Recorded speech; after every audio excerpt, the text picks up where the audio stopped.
Is XLM going to go to 10 cents or are we going to crash on down to 7 cents? In this video, we're going to talk macroeconomic events and price and to see if XLM has a chance of getting back to 10 or are we doomed down to 7? Banging and wanging this Sunday morning. How about you do this? Let me know in the comments below how your day is going. Bitcoin right now sitting at 16,954, ETH 1255. XLM highlighted the show, one of the cryptos in red, down almost 1% to 8.6 cents in the last 24 hours. But we're going to talk about XLM to 7 cents or 10 cents. What is more likely here in the near term? Let's get to a few articles first to paint the scene. Digital garbage. EU throws a $400,000 metaverse party that only attracted 6 people. They made it rain by throwing out 400,000.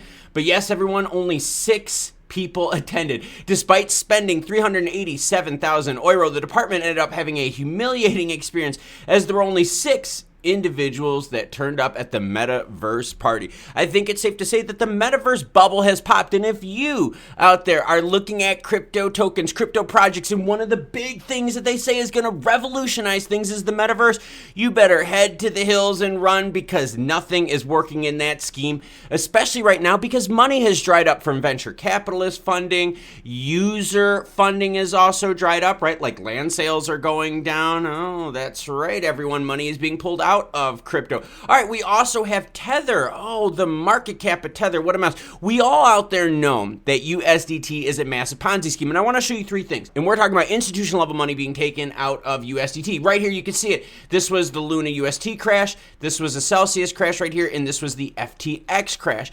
As each of those happened, there was massive amounts of liquidity pulled out of USDT. Well, what else do we have in the near future? Well, we've got inflation rates in the United States. Last report came out at 7.7. We've got another report coming out next week. So what you're going to see, this heat map look fairly sideways. Prices are going to look sideways until we see more macroeconomic news coming out. And one of them is inflation. That's going to be December 13th. Now, to put things into perspective, and don't worry, we're going to get it to stellar XLM price talk, you got to zoom out to the 5-year.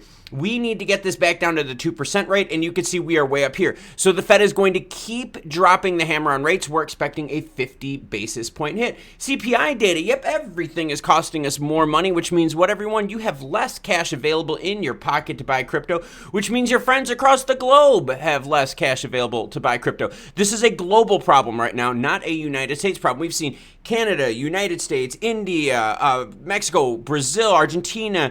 We have almost the whole EU. We've got the Gulf states out there.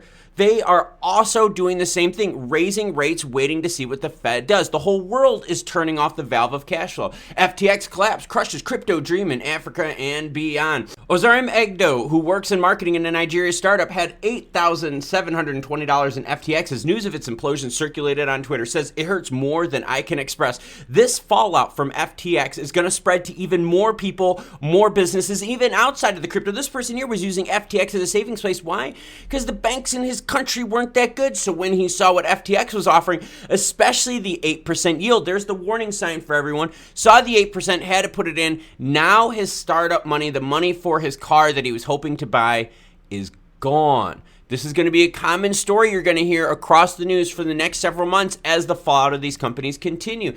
Oh, ex-SEC official calls Tether USDT a Ponzi house of cards. That's right. Tether, right? When we look at the overall Tether, and don't worry, we're getting into Stellar. I'm just setting up the scheme, ladies. But when we get into Tether, you can see this. Their market cap blew up as fiat printing across the globe blew up, right? So you could totally see that this was an inflated asset right here. All right, I get it. Let's get into some price talk. All right, first things first, I want to show you, okay? Grayscale Trust, all right? They got a trust out there. It's a really good way to see how, I don't know, the traditional market is reacting to crypto. Here is the Luna UST crush. Since that time, look at how range bound it's been. And look at how junk the volume has been down here. All right, so that's just Grayscale, Stellar, Lumens Trust, GXLM. All right, now let's talk about native token. All right, so native token right here, same story applies. All right, we've got XLM up on the screen. Purple line is representing 10 cents, which for the longest time for XLM was the floor, but now it appears it's the ceiling. And that gets us to the question. Does XLM have a better chance of going down to 7 cents or jumping back up to 10? 3 arrows up on the screen. Hey, that was funny because 3 arrows went under. Now, I didn't mean that to be a joke, but that's really what happened. All right, so we got 3 arrows. Here's the first one. All right, first one here is Luna UST crash. You can see we knocked ourselves down from hovering right around that 18-cent mark. That dropped us all the way down here to 13. We were sitting at 13 to 15 for a while until what happened, everyone? Celsius. The Celsius disaster, right, pulled even more liquidity out of the market, more liquidity out of crypto projects. A lot of faith lost in crypto with Celsius. Now, the Celsius debacle on Stellar had this effect right here. This is where that 10-cent floor started really appearing quite heavily. Many attempts to hit 10 cents and they were all thwarted, bounced back up. Now you can see the big problem though. This third purple arrow right here, that is the FTX disaster. That's when that happens. So you can see each time that there has been a huge, massive market failure, XLM has reacted quite negative, which is expected because the whole market confidence gets destroyed. But now here's the difference. This move right here that happened with FTX meant that it went right through that floor support. It blew past that floor support and got all the way down to 8.1 on that movement right there. So we went way past that mark by 20%, everyone. So every time we bust through a resistance point, you could see we can easily push through 20%. Same thing up here, right? If we're starting at 18 and we ended up right here at 12, yeah, we went way more than 20%. If you look at this mark here, which was Celsius, we started at a high of 14.2 and then we ended up at a low right here of right around 10 cents. Again, way more than 20%. So every time one of these contagion happens, there's a minimum of 20% downside exposure. Now we're going to go on to another chart here, and this one is going to be very interesting. These 3 purple lines or arrows are the same thing. This is, again, Luna UST, this is Celsius, and this is what happened with FTX. And I've got candlesticks up just to show you how the market reacts to that, and then we're going to talk about the near-term future. All right, so here is your movement right here with UST. You can see the candlesticks right there. It brought us down to this new level. We traded here. Celsius, again, look what happened. You got nasty, nasty red candlesticks right here. Traded sideways. There's the 10-cent floor support that I was telling you about. Happened multiple times. Here's it even shown more, blah, blah, blah, blah. Now we go back to the FTX thing, right, which just happened. You could see the candlesticks right here, right? We hit that mark, right? Support was seen several times at around that 8.2, 8.1. But you can see now we're sideways waiting for the next move. Now we know Jerome Powell and the Fed have that CPI data coming out. We also know that they're going to be raising rates. The Fed are going to be continually raising rates. So I have 2 boxes to show here, okay? Green box is our way on up to 10. Red box all the way down to 7.5 cents. I want you to think of the macroeconomic events that are going to be happening. I am going to put marks in for every positive or negative thing that's happening. We do not have any sort of regs regarding crypto, right?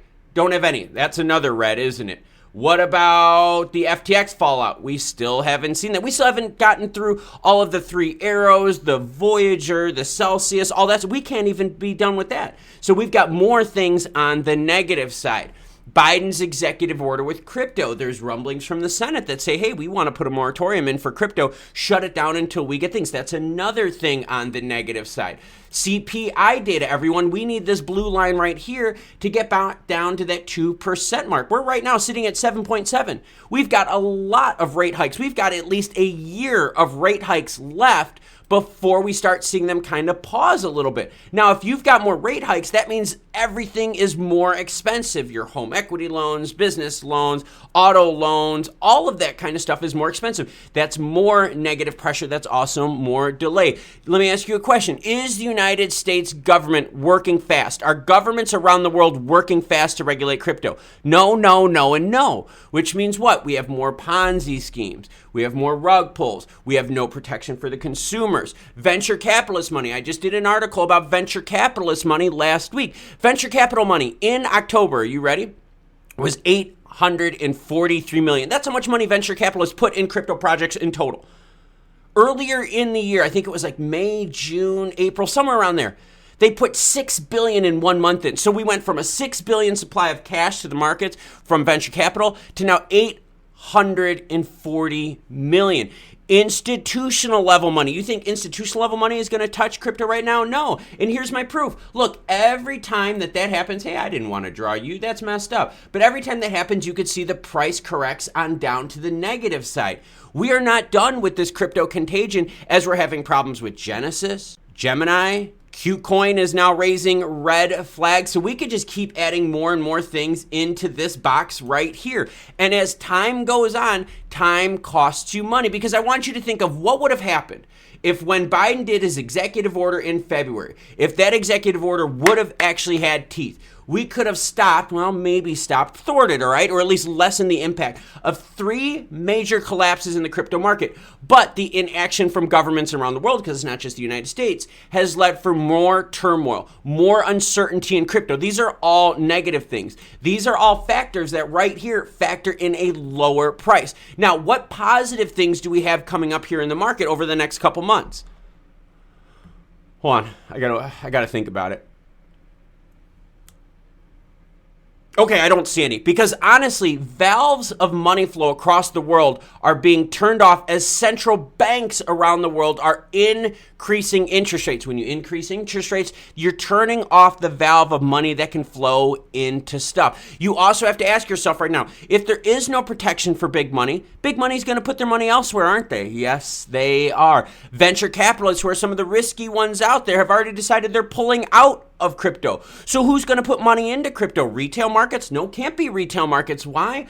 Because Jerome Powell and the Fed keeps cranking up interest rates, which is taking money away from you, because your homes are more expensive, your cars more expensive, your food, everything is more expensive. So where is the money going to come from that's going to move XLM back up to 10 cents? The data, the news, the macros, the feelings on the street, the vibes that you're getting from all of this stuff right here is telling us that every time something bad happens, more capital is being pulled out of the market. Even with Tether, right? Look at Tether. It's the same thing. Every time something bad happens, more money is being pulled out. We still have more pain to come. Bitcoin miners out there are in deep, deep poopy. They are selling their Bitcoin at a loss just to keep the lights on. That's how bad it is. That's an entire market right there that is crumbling to pieces, way worse than we've seen. Metaverse projects, done. You've also got the United States government running cover for Sam Bankman-Fried. So obviously they're not slapping anyone on the wrist or making anything better. In fact, we saw with the Senate Ag Committee, and again, this ties into the whole red boxes versus green boxes. What's the biggest problem in crypto right now? We can't determine what's a commodity or a security. So until then, what happens? People stay on the sidelines. Big money stays on the sidelines. How many of you out there have slowed down your crypto buying, going, I can't keep buying the dip. The dip just gets lower, lower, and lower. Exactly, and that's my point with this. The macroeconomic events are telling us over the next 6 months, 9 months, year, you're going to have way more downside pressure on crypto, specifically XLM. The ceiling of 10 cents now is going to be an even further and further thing to reach. Why? Because of negative events that are still going on in the globe and are still affecting crypto, with even more negative events to come as Jerome Powell and the Fed and central banks across the globe keep raising interest rates. And I'm not being negative. I'm being realistic with the facts that we have all seen, the things that we have covered on this channel now for over 2 years. Remember, I said in February, XLM is going to go to 10 cents or lower based on macros, based on a weak Biden executive order, based on weak global events. I published that video. It was February 24th, I believe. Things have not improved since then. In fact, things are way worse. I want you to think of the market back in February when I did that video. And how many people out there said I was FUD? Oh, I was negative. I was ripping on XLM. No. Macro events were telling me what was going to happen in the future. And let's all agree here. What's happening now is way worse than what's happening in February. February was before Luna crashed, before Celsius crashed, before FTX crashed, before the Fed was jacking up rates. Now the Fed is going 75, 75, 75. Maybe we're lucky we get a 50 this time.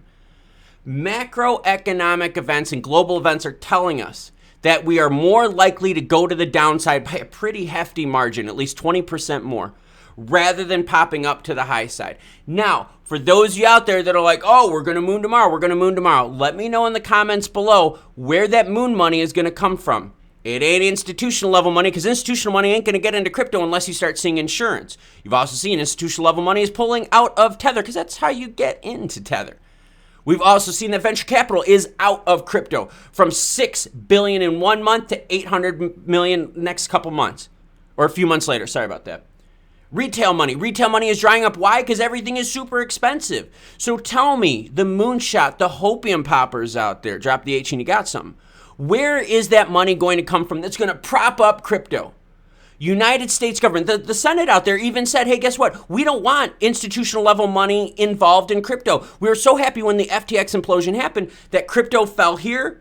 Traditional systems stayed strong. They don't want traditional systems getting mixed in with crypto, which stops institutional level money getting involved.